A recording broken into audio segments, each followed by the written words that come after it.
말씀은 요한복음 6장 35절 말씀입니다. 신약성경 요한복음 6장 35절 말씀.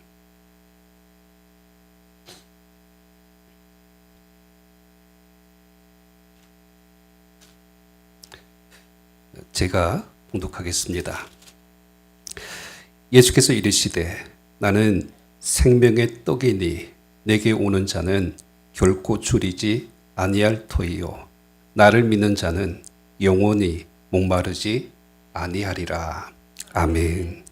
우리에게 주시는 하나님의 말씀임을 믿습니다.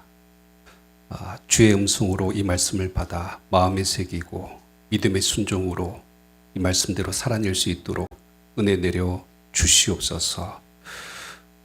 어떠한 환경 속에 있든지 또 어떤 어려움과 문제들 앞에 있든지 말씀이 우리의 인생의 길과 걸음이 되어 주실 줄 믿습니다. 주님의 말씀을 붙들고 걸어가는 우리 세대의 성도들이 이 말씀을 통하여서 하나님의 살아계심을 경험하게 하여 주시옵시고 그 말씀을 통하여서 인도하심을 경험하는 우리 세대의 성도들 되게 하여 주시옵소서. 예수 그리스도의 이름으로 기도합나이다. 아멘. 앞서 광고 드렸듯이 오늘은 종료주일로 지키고 이번 한 주 동안은 우리가 고난 주간으로 이 사순절 절기 마지막 주간을 지키려고 합니다. 특별히 이제 이번 한 주 동안 요한복음에 나타난 7가지 에고에이미라는 주제를 가지고 이제 말씀을 나눌 텐데 오늘 주일 예배의 그 첫 번째 시간으로 나는 생명의 떡이다 라는 제목으로 함께 말씀을 살펴보겠습니다. 여러분 좀 생소할 수 있는데 헬라어입니다. 한번 따라해 보시겠습니다. 에고, 에이미. 여러분 그 에고 에이미를 영어로 번역하면 I am입니다. 나는 나다. 나는 무엇이다. 이 뜻이죠. 신학적으로 굉장히 중요한 표현입니다. 여러분 구약에 보면 하나님께서 모세를 찾아오시잖아요. 그의 나이 80세 때 떨기나무가에서 하나님께서 그 모세를 만나시는데 그 모세를 부르시고 이스라엘 백성들을 구원하기 위해서 애굽으로 가라. 그 말씀을 하셨습니다. 그때 이제 모세가 하나님께 묻죠. 이스라엘 백성들이 내게 누가 너를 보내었느냐 물으면 내가 누구라고 말할까요? 그러니까 이제 하나님께서 뭐라고 말씀하십니까? 하나님의 이름을 주시잖아요. 나는 스스로 있는 자이니라. 바로 그 이름이 여호와, 야훼라는 단어이죠. 그 본래 히브리어의 정확한 발음은 예흐예 아쉐르 예흐예입니다. 예흐예. 이 말을 우리말로 좀 번역하다 보니까 야훼, 여호와 이렇게 이제 번역이 되어지고 있는 겁니다. 이 뜻은 아까 말씀드렸듯이 영어로 하면 I am that I am. 나는 곧 나다. 이 뜻이에요. 처음으로 하나님께서 자신의 이름을 누구인지 나타내신 그 자기 계시의 이름인 것이죠. 근데 이 히브리적인 표현이 히브리어가 이제 헬라어로 번역이 되어지면 오늘 우리가 살펴보게 되는 에고, 에이미. 똑같은 표현이라는 것이죠. 요한복음에는 예수님께서 이 에고, 에이미라는 표현을 사용하신 곳이 7번 등장합니다. 왜 7가지 내용이 중요한가? 다른 어떤 누군가가 예수님이 누구인가에 대해서 이야기하신 것이 아니라 예수님께서 스스로 직접 자신이 누구인지 말씀하셨다. 이 부분이 굉장히 중요하죠. 우리가 예수님이 누구인지 아는 거 중요합니다. 특별히 이번 고난 주간 예수님께서 우리를 위해서 고난을 당하시고 십자가에 피 흘려 죽으시고 그리고 십자가에서 다시 살아나신 그 모든 사건들 속에서 과연 예수님이 어떤 분이신지, 그리고 주님께서는 오늘 이 에고에임이란 말씀을 통하여서 그 주님이 누구이신지를 우리에게 말씀해 주시는데, 이 말씀을 붙들고 한 주 동안 더 깊이 주님을 묵상할 수 있는 저와 여러분 되시기를 축복합니다. 자, 오늘 본문 말씀을 보시면 요한복음에 처음 등장하는 에고에이미의 말씀인데, 우리 35절 말씀 우리 같이 함께 읽겠습니다. 시작. 예수께서 이르시되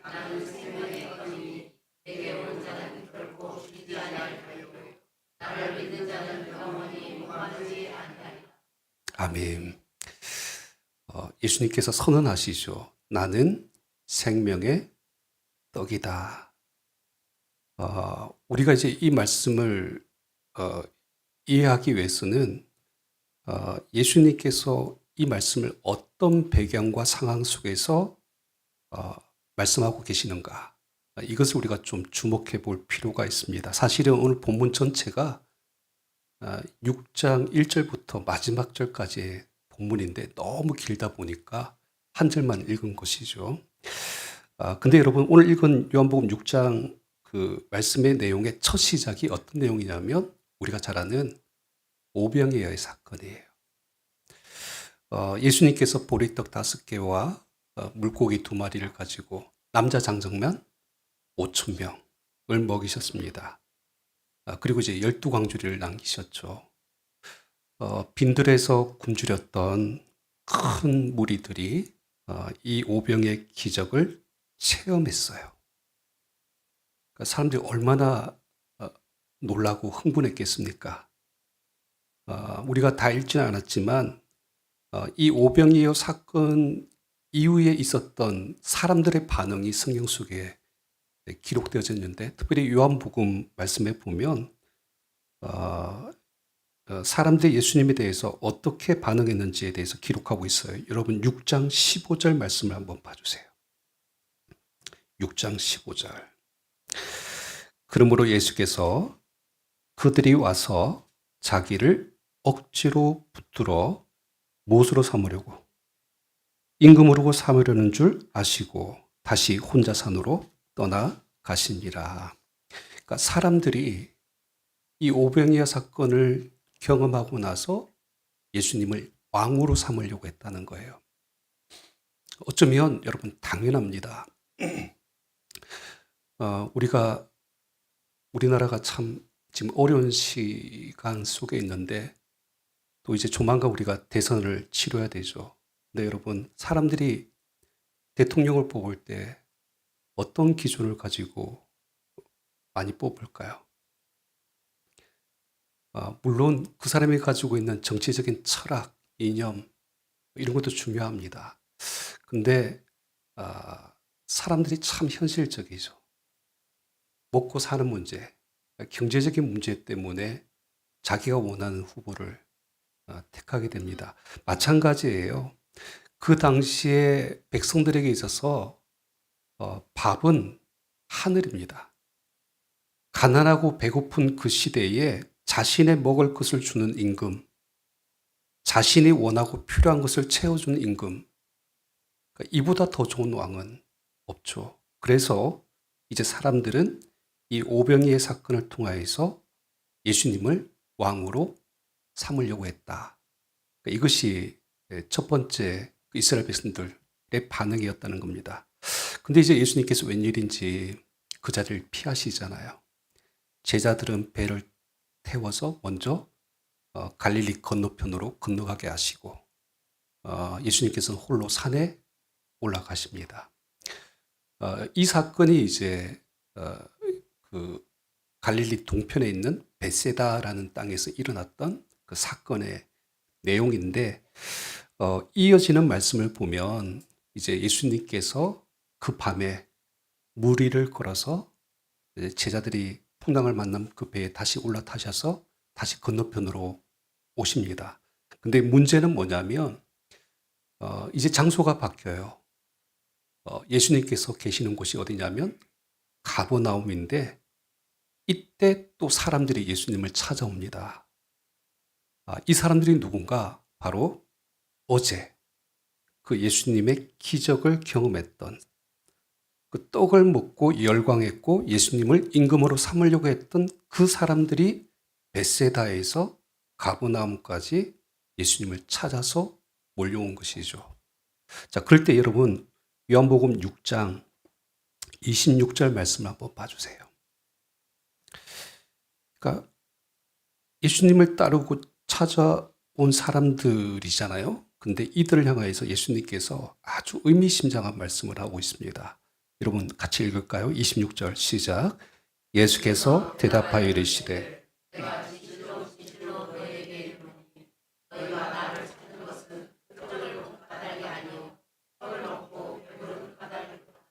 아멘. 뭐뭇이 아니요 뭐뭐한 까닭이로다. 이 표현을 지금 쓰고 있는데 지금 예수님을 찾아온 이 무리들 사람들이 관심이 무엇에 있습니까? 그렇죠. 떡이죠. 근데 여기서 말하는 떡은 어떤 떡이죠? 정확한 표현을 보면 먹고 배부르게 하는 육신의 떡이죠. 자, 겉으로 보기에는 오병의 표적을 받고 이제 예수님이 누구인지 알고 예수님을 따르는 것처럼 보이지만 실제로는 이제 예수님이 우리의 임금이 되시면 자신들의 현실적인 필요와 욕구를 채워줄 수 있는 그 떡이라는 세속적인 목적과 동기를 가지고 예수님을 지금 따르고 있는 사람들이었다. 이것이 예수님께서 그 무리에 대한 평가였다는 것입니다. 그럴 때 이제 다음 27절 말씀에 보시면 예수님께서 이들이 구해야 될 참된 떡이 뭔가에 대해서 말씀하시죠. 이런 표현이 나옵니다. 썩을 양식을 위하여 일하지 말고 영생하도록 있는 양식을 위하여 하라. 명령형입니다. 그러니까 너희가 진정으로 구해야 될 것은 잠깐 일시적으로 먹고 마시는, 하지만 결국 썩어서 죽게 되는 육신의 양식이 아니라 영원한 생명의 양식에 우리가 관심을 가지고 구해야 된다. 지금 이 말씀을 하고 있는 것입니다. 그러면서 이제 출애굽기에 기록되어져 있는 이스라엘 백성들이 광야에서 먹었던 만나, 그 만나는 어떤 만나입니까? 영원하지 않죠. 잠깐 있다가 사라지는 썩을 양식과, 그리고 이제 예수님께서 우리에게 주시는 그 떡이 무엇인가를 이렇게 쭉 비교하시면서 예수님께서 우리가 구해야 될 참떡이 무엇인가에 대해서 설명하는 말씀이 34절까지 이어집니다. 자, 그런데 여러분 오늘 이제 마지막으로 주목해야 될 단어가 바로 35절 바로 앞에 있는 34절 말씀이에요. 여기 34절 말씀. 자, 이 모든 예수님의 말씀과 그 설명을 다 들었어요. 근데 그 사람들의 반응이 뭔가? 무엇이라고 말을 합니까? 우리 34절 같이 있습니다. 시작. 그들이 이르되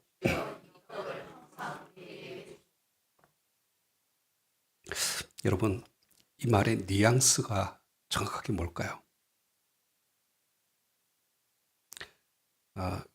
그냥 지금 예수님께서 다 말씀하셨으니까 그 떡 우리에게도 주십시오. 그런 표현처럼 들리지만 이 말에 뼈가 있어요. 그러니까 마치 이런 겁니다.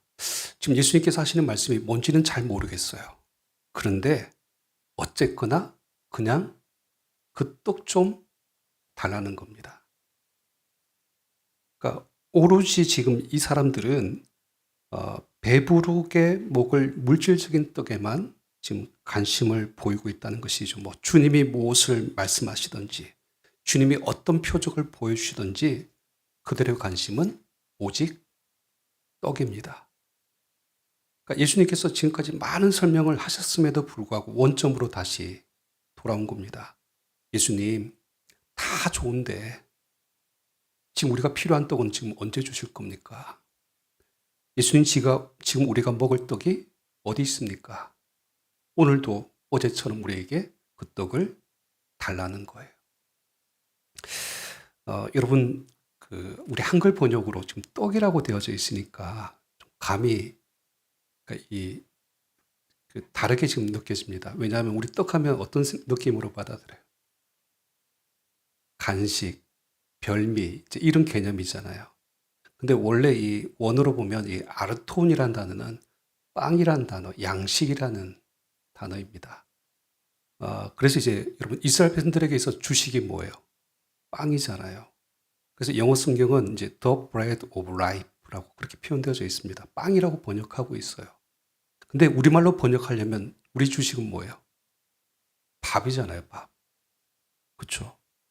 그러니까 이 떡이라는 단어보다 밥이란 개념으로 한번 이 말씀을 한번 받아들여 보시기 바랍니다. 지금 예수님을 찾아온 사람들, 어제에 이어서 지금 끊임없이 벳세다에서 가버나움까지는 한 8km 정도 되거든요. 밤새 걸어가지고 예수님이 거기 있다는 소식을 듣고 그까지 쫓아온 거예요.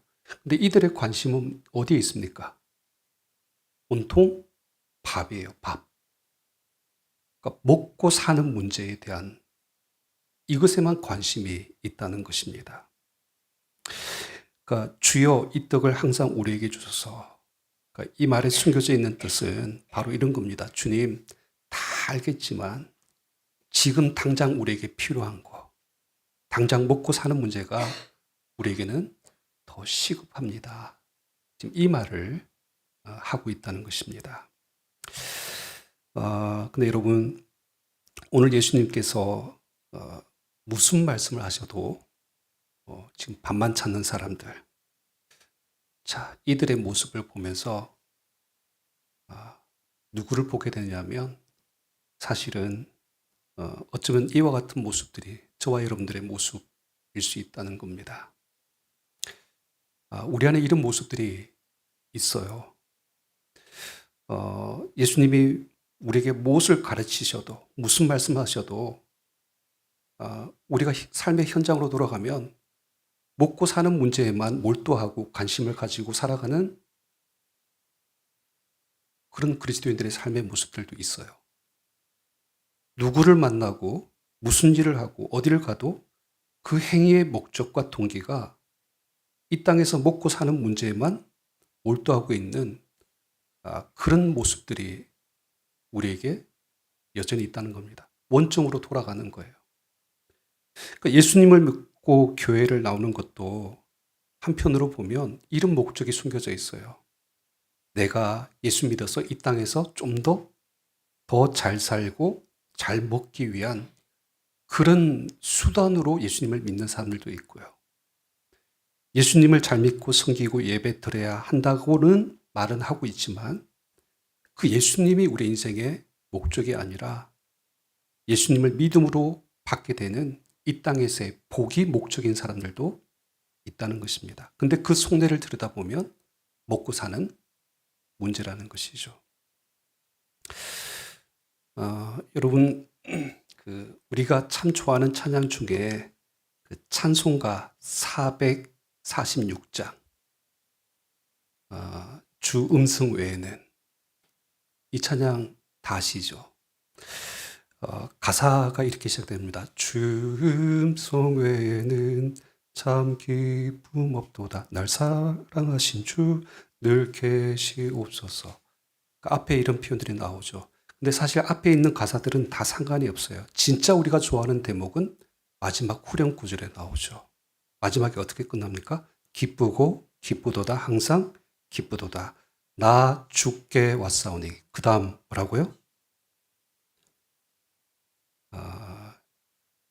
여러분 지금 나 주님께 왔으니 그러니까 내가 지금 교회에 왔으니까 내가 지금 예배 드리고 있으니까 주님이 이제 나에게 복을 주십시오. 그래서 이제 이런 이제 의미를 담아서 우리가 이 찬양을 참 많이 부르고 있습니다. 근데 이 찬송가도 원곡이 이제 영어 번역인데 우리 번역하고 좀 달라요. 그래서 여러분 제가 좀 앞에 PPT 띄워드렸는데 원래 제목이 뭐냐면 주 음성 외에는이 아니라 I need she every hour. 이 she라는 개념이 you라는 개념이겠죠. 그러니까 번역하면 어떤 개념입니까? 나는 매 시간마다, 매 순간마다 당신이 필요합니다. 그러니까 이것이 원래 이 찬양의 제목입니다. 근데 여러분, 이렇게 이제 찬양이 시작되어지는데 후렴 부분도 좀 달라요. 그러니까 우리말로 제가 좀 번역해서, 의역해서, 번역해드리면 이런 겁니다. 나는 당신과 함께 있는 것이 정말 기쁩니다. 당신과 함께 있는 모든 시간이 너무 기쁩니다. 주님, 지금 나를 축복해 주세요. 나는 당신께 나아갑니다. 여러분, 지금 이 찬송가를 작곡한 그 찬양을 하는 그 처음 불렀던 사람이 간절히 원했던 복이 뭘까요? 예수님을 믿음으로 말미암아 그에게 누리게 되는 어떤 다른 복입니까? 아니죠. 더 잘 먹고 잘 사는 복? 그 이야기하고 있는 거 아닙니다. 그러니까 이 찬양을 작곡한 사람이 간절히 소망했던 복은 뭐냐면 하나님과 함께 있는 거. 하나님 그분 자체였던 거예요. 그러니까 주님과 함께 있는 그 자체가 기쁘고 행복한 것입니다. 그래서 이제 마지막에 우리 표현대로 하면 주께 왔사오니 복 주시옵소서. 이 개념이 거꾸로 돼야 되는 것이 맞죠. 주님, 나를 축복해 주시옵소서. 내가 당신께 나아갑니다. 그러니까 주님은 나에게로 오시고 나는 주님께로 나아갑니다. 그러니까 이것이 이 찬양의 진정한 찬양하는 사람들의 마음의 중심이었던 것이죠. 근데 자꾸 우리는 복이라는 단어만 나오면 한 번쯤 이렇게 거꾸로서 뒤집어서 생각해 보잖아요. 떡을 구하는 찬양이 아닙니다. 내 현실의 문제를 해결해 주는 떡과 복만 기대하고 우리의 어떤 얄팍한 속내를 드러내는 그런 찬양으로 이 찬양을 불러서는 안 되는 것이죠. 근데 이와 같은 모습입니다. 오늘 예수님을 찾아서 가버나움까지 왔던 그 사람들의 마음과 저와 여러분들의 마음이 사실은 다르지 않다는 것이죠.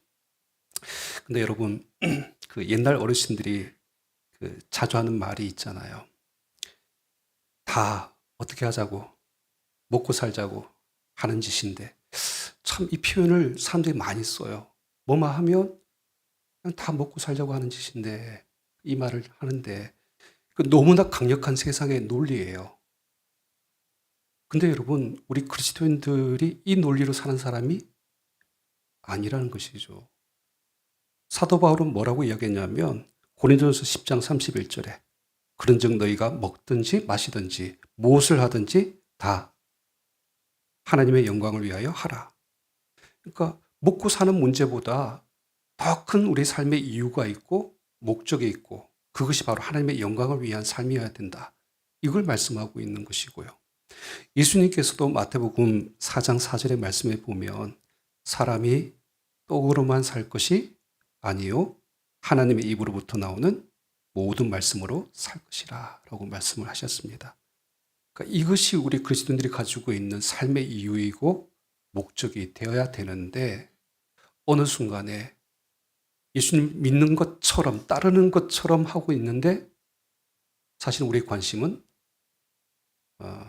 예수님을 통하여서 주어지는 떡, 이 부스러기 같은 떡만 쫓고 있다는 것이죠. 자, 그럴 때 이제 오늘 말씀의 결론입니다. 주여 이 떡을 항상 우리에게 주소서. 표적을 보고도 여전히 이 땅에 먹고 사는 문제만 관심을 가지고 있던 그 자들을 향하여서 예수님께서 첫 번째 에고 에이미를 말씀해 주시는데 다시 여러분 35절 말씀 우리 같이 읽습니다. 시작. 예수께서 이르시되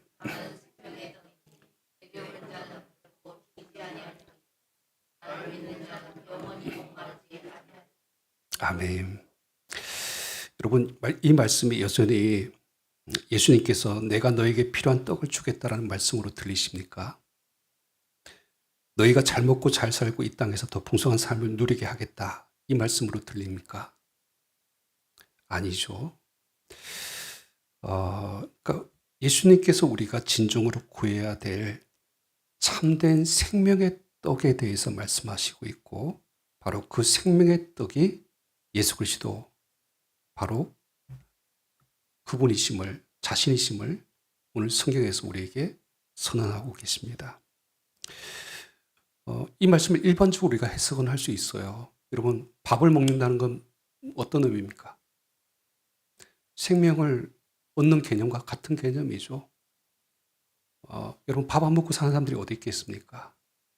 근데 예수님께서 이제 생명의 떡이라고 하니까 예수님을 통해서 주어진 어떤 생명, 이 개념으로만 생각하는데, 우리가 오늘 이 말씀을 좀 더 깊이 들여다볼 필요가 있어요.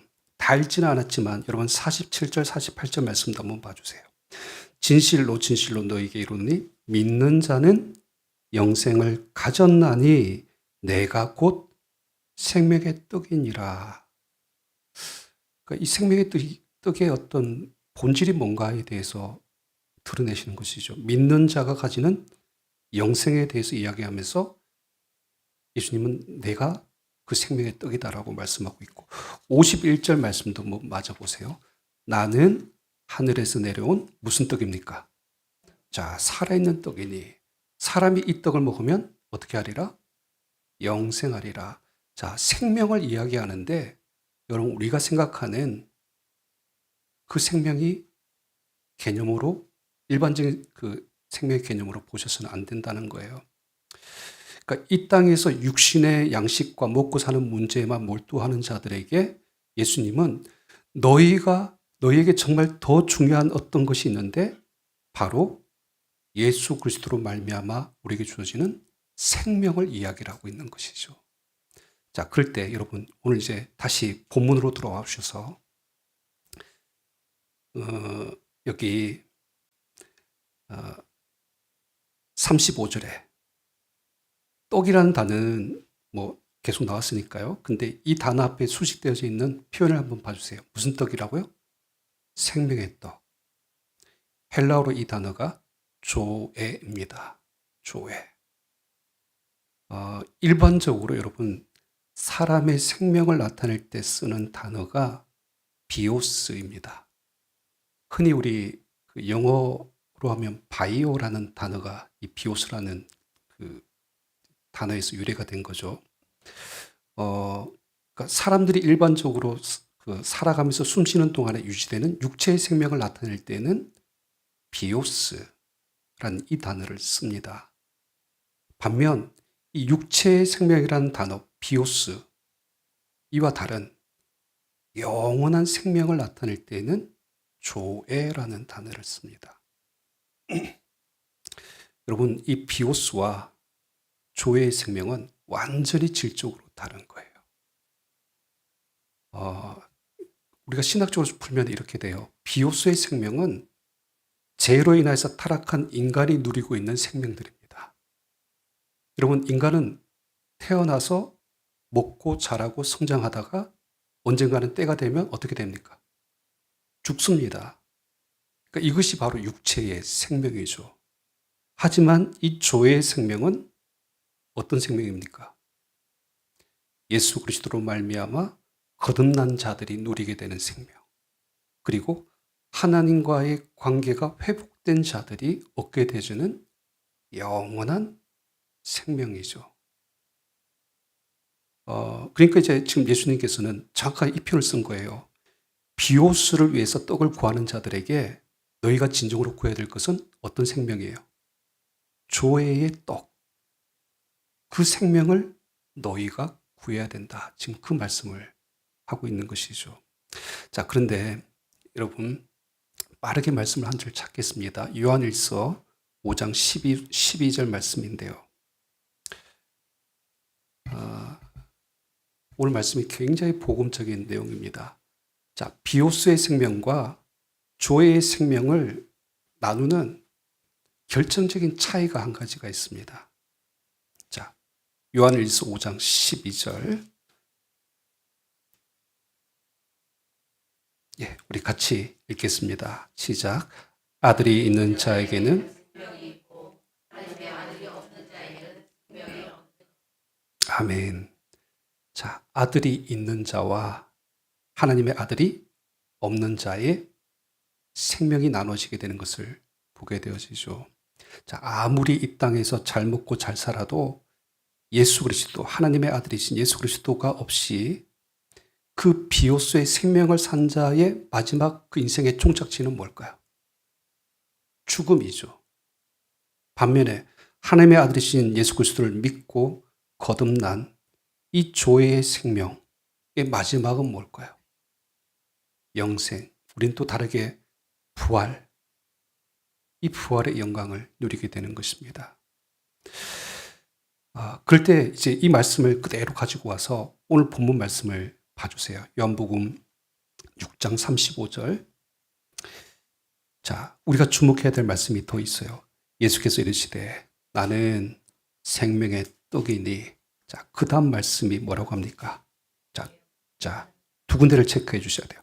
내게 오는 자는 결코 줄이지 아니할 테요. 그 다음 나를 믿는 자는 영원히 목마르지 아니하리라.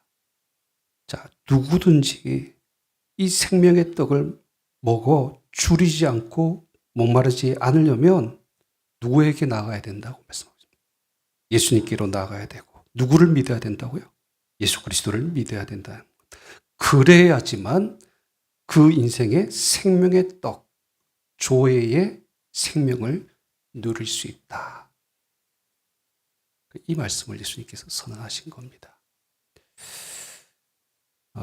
사랑하는 성도 여러분, 정말 이 말씀대로 저와 여러분들이 이 영원한 생명, 이 조회의 생명을 누리고 계심을 믿으십니까? 믿으십니까?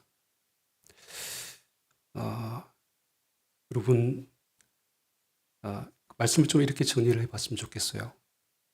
오늘 말씀대로 우리가 그 육신의 떡만 지금 쫓고 있는 사람들을 한번 보면서 한번 이런 생각을 해봅니다. 아무리 이 땅에서 좋은 것을 먹고 건강한 음식을 먹는다고 해서 영원히 살 수 있는 사람은 없습니다. 천하를 호령했던 우리 중국의 그 진시 황제 같은 경우에 평생 살면서 늙거나 죽지 않기 위해서 뭘 찾아다닙니까? 이 불출하는 것이 참 웃기죠. 그러니까 없는 것을 찾아다녔다는 거예요. 결국 그 진시 황제도 호의호식하면서 이 땅에서 떵떵거리면서 잘 살았어요. 남들보다 더 좋은 거 먹었겠죠. 근데 그 인생의 마지막은 뭐였습니까? 죽음이었어요. 그러니까 살아도 잠시 이 땅에서 그냥 비오스의 생명은 조금 남들보다 더 연장할 수는 있어요. 좀 더 좋은 것을 먹으면서 뭐 이 땅에서 살 수는 있을지 모르겠지만 똑같이 그의 인생의 마지막은 결론은 뭡니까? 죽음이었다는 거예요. 그런데 이제 그런 우리 모든 인생들에게 이제 예수님께서는 이 세상이 주는 것과 같지 아니하는 세상은 알지 못하는 영원한 생명의 떡이 있다라고 말씀을 하시는 것입니다. 그 예수 그리스도를 통해서 영원한 생명과 영원한 하나님의 나라에 들어갈 수가 있다. 지금 이 말씀을 하고 있는 것입니다. 그러니까 이 원리가 참 놀라워요. 왜 이 생명의 떡을 통해서 우리가 영원한 생명을 얻을 수 있는가? 여러분, 결국 이 죽음이라는 것은 무엇 때문에 일어나는 일들이죠? 죄의 삭은 사망이에요. 우리를 죽음에 이르게 하는 모든 죄의 문제 때문에 우리는 이 죄의 문제를 해결하지 않고는 죽을 수밖에 없습니다. 근데 더 심각한 것은 뭐예요? 이 죄의 문제를 우리가 해결할 수 있습니까? 없습니까? 우리의 힘으로, 우리의 노력으로 아무리 해도 이 죄의 문제는 해결할 수 없다는 것이죠. 그런데 우리를 죽음에 이르게 하는 이 죄의 문제를 누가? 예수님께서 해결해 주셨다는 겁니다. 우리를 위해서 예수님께서 이 땅에 오셨고 우리의 모든 죄를 대신하여서 십자가에 달려 죽으심으로 말미암아 이 죄의 대속의 은혜를 우리에게 베풀어 주셨습니다. 바로 그 예수 그리스도를 영접하고 믿을 때에 우리 안에 있는 그 죄로 인한 사망은 어떻게 됩니까? 비로소의 생명은 이제 끝났어요. 이제 우리 안에는 어떤 생명이 펼쳐집니까? 조의 생명이 시작된 것이죠. 영원한 생명 안에 우리가 지금 살아가고 있다는 사실을 믿으시길 바랍니다. 자, 오늘 말씀을 통하여서 우리가 두 가지를 정리합니다. 여러분, 예수님은 모든 사람들에게, 저와 여러분뿐만 아니라 이 땅의 모든 인생들에게 이 생명의 떡임을 기억하시길 바랍니다. 그리고 이제 먼저 거듭난 우리는 이 풍성한 생명을 예수 그리스도 안에서 먹고 마시고 누리는 삶을 살아야 될 줄 믿습니다. 그리고 더 나아가서 이 생명을 생명의 떡을 모든 사람들에게 전파하는 저와 여러분 되시기를 주님의 이름으로 축원합니다. 우리 기도하겠습니다.